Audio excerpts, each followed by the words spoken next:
Gladys Berejiklian facing a real test, and some may argue, given the rise in numbers over the past couple of days, that this may well be her biggest test yet.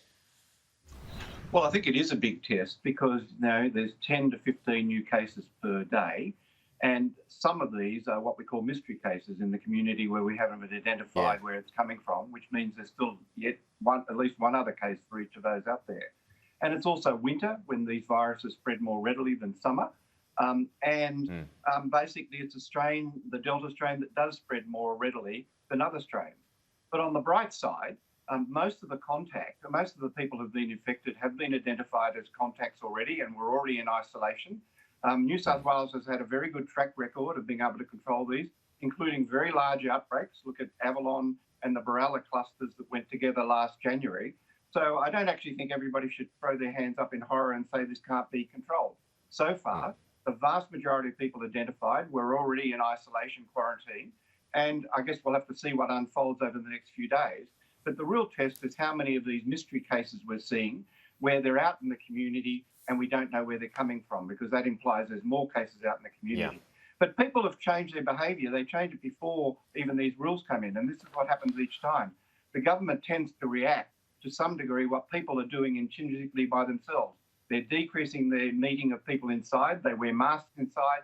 They stay away from people who are sick. They get tested, etc., etc. And all of that really decreases what we call this R factor or R naught, where what the chance of you giving it to others.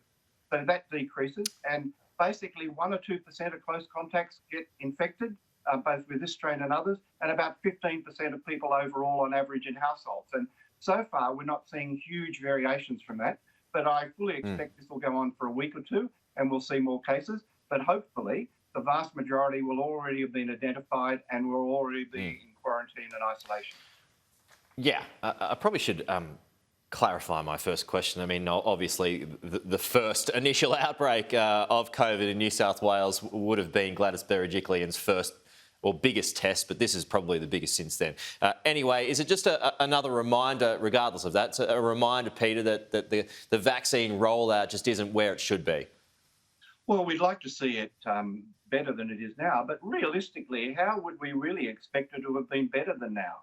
I mean, we've got a homegrown vaccine we're manufacturing, 1 million doses a week in Melbourne, that roughly that numbers are being released.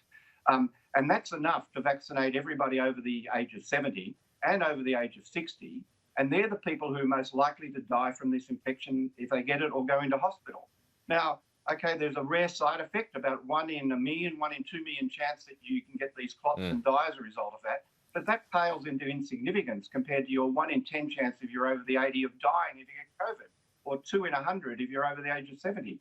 So we do have enough vaccine that I believe the benefits far outweigh the risk for those most at risk, which is people over the age of 70 and 60. So get vaccinated and there's enough vaccine for you. Now, nobody could have foreseen this rare side effect. It could have just as easily occurred with the Pfizer one. The reality is in the countries where Pfizer is being produced, they don't allow exports. So we're lucky at the moment. We're getting 200,000 or 300,000 doses a week. That will increase in the next couple of months. We'll get a lot more as more supply is available and places like the US allow more exports. But in the short term, we can protect all those who are most at risk with the vaccine we have in large numbers.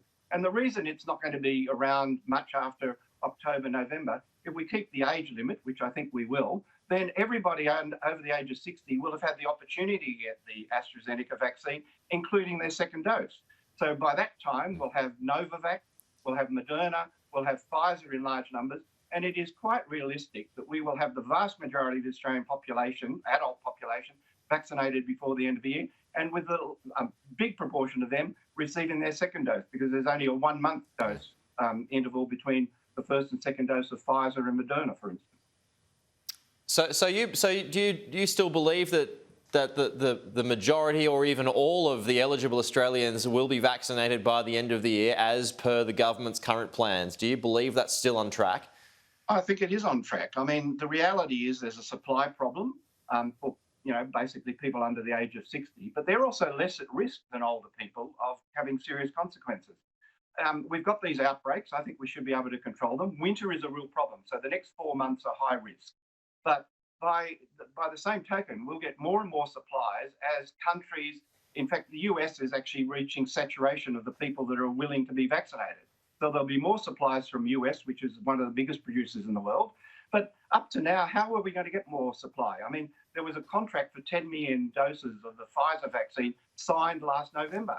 Well, we've maybe got 3 million of those. I mean, how are we going to get more if countries were not allowing export? And Europe's the same. But equally, there's a lot of places that need these vaccines more than Australia. I mean, what is the morality of a 30-year-old in Australia where we've got no transmission of note getting it compared to 60, 70, 80-year-olds in other countries where there's rampant COVID? So we've got a place in the global community as well. I do think we need everybody vaccinated. I think we can do that before the end of the year. But I don't think we can actually expect that we're at the front of the queue when we have no community transmission of note here, particularly for 30 and 40-year-olds. We've got to actually have some reality where we sit in the world and also some reality of what the supply issues are and other countries interfering with supply of that to countries like Australia. Peter Collignon, always good to chat. We'll talk to you soon. Thanks for your time.